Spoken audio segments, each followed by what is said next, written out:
एकच मिनिट. हाय. पहाटे 4 पर्यंत गोंधळ घातल्यानंतर सकाळी उठल्या उठल्या परत ती किचन दाखवायला लागली. माझा स्वयंपाक चालू होता तर गुपचूप जाऊन केळी खात होती आणि मी तिला पकडलं तशी लाजली सुद्धा. आज पाहुणे आले होते. रिंकू मावशी मला स्वयंपाकाला मदत करत होती आणि आजी बाबा सखीला आणि सियाला सांभाळत होते. आणि गाडीची चावी घराला लावून बाहेर पडण्याचा सखी असफल प्रयत्न सुद्धा करत होती. घराच्या कानाकोपऱ्यात सखी आणि सिया खेळत होते. आजी बाबा गेले. संध्याकाळी 3 वाजता सखी झोपली. मी पण जरा अंग टाकलं. उठले तेव्हा इतका भयानक पाऊस होता आणि बाहेर सगळं ओलं झालेलं होतं. 7 वाजता सखी उठली. आमची मस्ती सुरू झाली. बाहेर इतकं छान वातावरण होतं.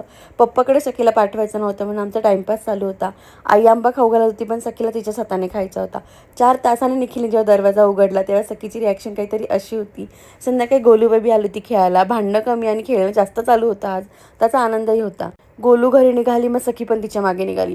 सकाळपासून माझ्या लेकीने आज TV बघितला नव्हता. म्हटलं चला थोडा स्क्रीन टाईम देऊ. रात्री मस्त गाणे बघता बघता आणि दूध पिता पिता असा संपला आमचा